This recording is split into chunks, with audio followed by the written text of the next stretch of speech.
407 years ago, our fathers brought forth on this continent a new nation, conceived in liberty, and dedicated to the proposition that all men are created equal. Now we are engaged in a great civil war, testing whether that nation, or any nation, so conceived and so dedicated, can long endure. We are met on a great battlefield of that war. We have come to dedicate a portion of that field as a final resting place to those who here gave their lives that the nation might live. It is altogether fitting and proper that we should do this. But in a larger sense, we cannot dedicate, we cannot consecrate, we cannot hallow this ground.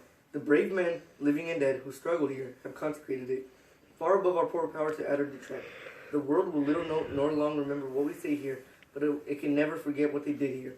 It is for us the living rather to be dedicated here to the unfinished work which they who fought here have thus far so nobly advanced.